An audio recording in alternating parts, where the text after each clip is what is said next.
Internationally सारे देख रहे होते हैं, उनके रडार्स, उनकी वो सिर्फ माइक्रोस्कोप से नहीं टेलीस्कोप से भी देखते हैं। सो इसका मतलब है ये भी एक इम्पैक्ट आता है, हम फरामोश नहीं कर सकते। जिस तरह बहुत सारे फैक्टर हैं ना, सिंक्रोनाइज करना पड़ता है जगराफिए को, रेलवे को, आर्मी को, अदालतों को, मल्टीनेशनल कंपनीज को, रोड स्ट्रक्चर को, ट्रांसपोर्ट फर्म्स को, फिर जिस तरह आपके यहाँ अब नए अदारे आगे सीपैक को, इन सब चीज़ों को देखना पड़ता है।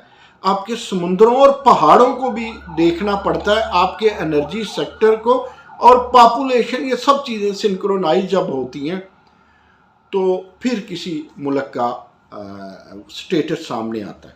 देखें, हम एक्सपोर्ट नहीं कर पा रहे, हम फेल हैं। ओके, नंबर 1 एक्सपोर्ट नहीं कर पा रहे।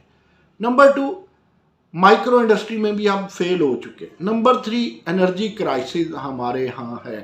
नंबर 4 हमने सजा सही, लेकिन क्लाइमेट चेंजेस को हम उस तरह नहीं देख सके जिस तरह जिंदा कौमों को देखना चाहिए। हमारी हायर एजुकेशन, माफ़ कीजिएगा, अगर कंपेयर करना है तो फिर अगर आप अमेरिका को 100 में से 90 नंबर देते हैं, सीधी सीधी झटकी बात कर रहा हूँ, आप इंग्लैंड को अगर 85 देते हैं, आप ऑस्ट्रेलिया को अगर 75 देते हैं, सपोज करते हैं जर्मनी को आप 83 देते हैं, तो इस लिहाज से पाकिस्तान 15 से 16 नंबर लेता है, जो मैंने मुख्तलिफ सर्वे देखे हैं, जो मैंने गौर किया है। तो इन सब चीज़ों को देख करके फिर भी हम डिफ़ाल्टर होने से कैसे बच गए? हम नहीं हो सकते थे डिफ़ाल्ट। मुझे अच्छी तरह याद है, मैं गुरु मानता हूँ इकनॉमिक्स में, मुझे झटकी इकनॉमिक्स का पता है, और रिजवान रज़ी तो इसकी सारी बारीकियों को, इसकी सारी नज़ाकतों को, सब चीज़ों को समझते हैं।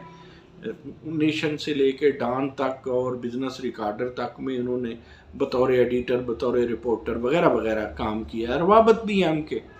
उन्होंने कहा, मैंने भी कहा, मेरा तो बाकायदा तमस्खुर उड़ाया गया कि जनाब क्यों नहीं पाकिस्तान श्रीलंका बन जाता। पिछले दिनों मैं और रिजवान रज़ी बहावलपुर के सफ़र में थे, तो मैंने कहा यार रिजवान, यार सच बताओ, तुमने मरवाया तो नहीं था जब मैंने लिख भी दिया, कह भी दिया, गालबन मैंने अपने जंग कालम में भी लिख दिया कि पाकिस्तान डिफ़ाल्टर हो ही नहीं सकता। बुनियाद ये बताई थी कि पाकिस्तान ने जो कर्जे देने हैं वो 80% तो अपने ही बैंकों के देने हैं, 20% 88% सॉरी 88% हम अपने बैंकों के मकरूज है, बाकी जो 12% बचता है वो हम इंटरनेशनली मकरूज हैं। जबकि ये मामला उलट समझिए या मुख्तलिफ समझिए श्रीलंका का। तो मैंने कहा तो फिर अपने बैंकों का भी देना तो दे, कहना ना जी साहब ते मावा धियां दा, हमने तो यही सुना हुआ था। उन्होंने कहा हाँ साहब मावा धियां दा, लेकिन माँ माँ होती है, ती होती है। तो मैंने कहा वो कैसे? उन्होंने कहा जी फ़र्ज़ करें हुकूमत कहती है ये देते हैं, कर्जे करते हैं, वापस इतना लगेगा टैक्स, लाओ जी हम टैक्स खजाने जमा करान बैंक, या रिक्वेस्ट, तरला, मिन्ता। ये वो बातें हैं जिनकी वजह से पाकिस्तान डिफ़ाल्टर नहीं हो सकता था, डिफ़ाल्ट नहीं कर सकता था। दिवालिया लफ्ज़ मुझे बड़ा ही नंगा लगता है। डिफ़ाल्ट होना भी कोई अच्छा नहीं लगता, it's not so sweet word, लेकिन दिवालिया होना मुझे ऐसे लगता है जिस तरह बगैरती के करीब हो, इकोनॉमिकल बगैरती। तो वो जब लोग कहते थे आज हुए सो कल हुए, तो हम नहीं हुए। उसमें मैं ये भी कहा करता था कि हमारी इस्टेब्लिशमेंट, जिसका अब यहाँ पे नाम उस तरह नहीं लूँगा, उनके अपने भी बिजनेस के बड़े बड़े स्टेक्स हैं। BCO इंडस्ट्रीज उनकी अपनी है। हाँ, हम ज़राअत का बेड़ा गर्क कर रहे हैं। हमारे एक दोस्त काल में साबिक ब्यूरोक्रेट भी है, उसने कहा 4-5 फसलों पे हम गौर कर लें तो हो सकता है हम इकनॉमिकली वापस आ सकते हैं। एक और हमारे बड़े यंग राइटर हैं, हम सब में लिखते हैं इंग्लिश कॉलम, उन्होंने कहा कि हमारा जुडिशियल सिस्टम ठीक हो जाए तो हम यूँ मार्केट में ऊपर चले जाएं। तो ये बहरहाल ये अब जाते बात ख़त्म करता हूँ, बात पहले ही लंबी हो गई। बात ये है जी कि क्या जो हमारा रुपया मजबूत हो रहा है, देखें एक तो डॉलर नीचे जा रहा है ना, दूसरी तरफ हमारी करेंसी मजबूत हो रही है। सस्टेनेबल है, रहेगी, मजीद डॉलर जाएगा? याद रखिए, डार साहब के आने से कुछ तो डारिज्म का फायदा हुआ और कुछ नेचुरली ऐसा कुछ होना था, लेकिन क्रेडिट तो डार साहब को देना पड़ेगा। जा रहा है, कबूल करने वालों ने भी क्रेडिट दे दिया, उनकी वापसी एक बहुत बड़ा क्रेडिट है और क्रेडिबल हैं वो। लेकिन याद रखिए दोस्तों, अगर आप कहें कि धड़ाधड़ डॉलर नीचे जाएगा, जो इतना गया है, अब वो तकरीबन 219.90 इसके करीब है कल का इंटर बैंकिंग। तो ये ज़्यादा से ज़्यादा मुझे लगता है, और पूछूंगा रजी से कि आप इसे 205 तक ले जाएं, 210 तक ले जाएं, आपकी बहादुरी। अब ये कहें कि उसी तरह शूं करके जाता रहेगा, या जो ऐसे गया था वर्टिकली तो प्रोजेक्टाइल पे मोशन के तहत बिल्कुल ऐसा आ जाएगा कि नहीं, ऐसा नहीं।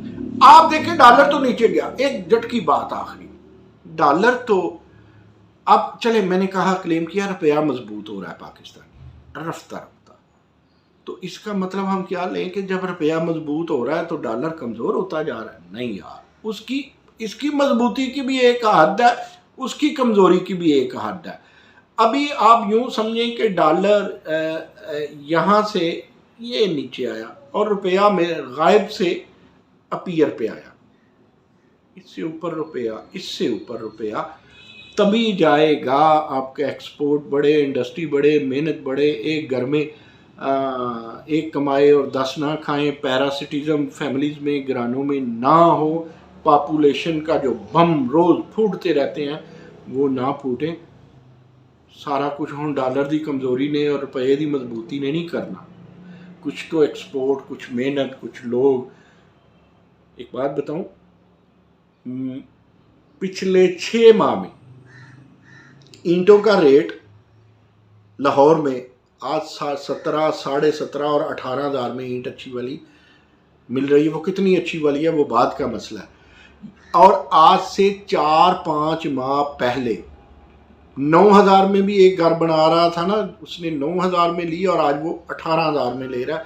एक ही दोस्त से मुलाकात हुई, यानी घर बन रहा है, घर कहीं रुका भी नहीं है। अब 3-4 माह ला लें, ईंट, बट्टे की ईंट लाहौर में 9,000 से 18,000 पे चली गई है पर 1000।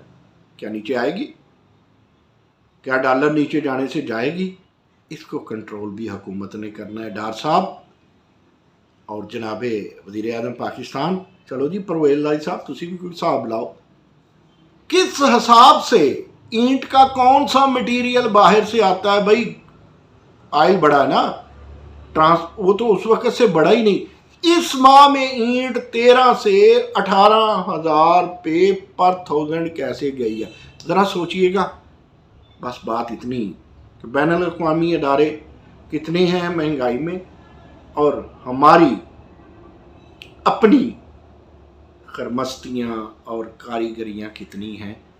सिर्फ क्या आपका ख्याल है वो जो बटा मजदूर है उनकी तनख्वाह बहुत ज़्यादा बढ़ा दी होगी?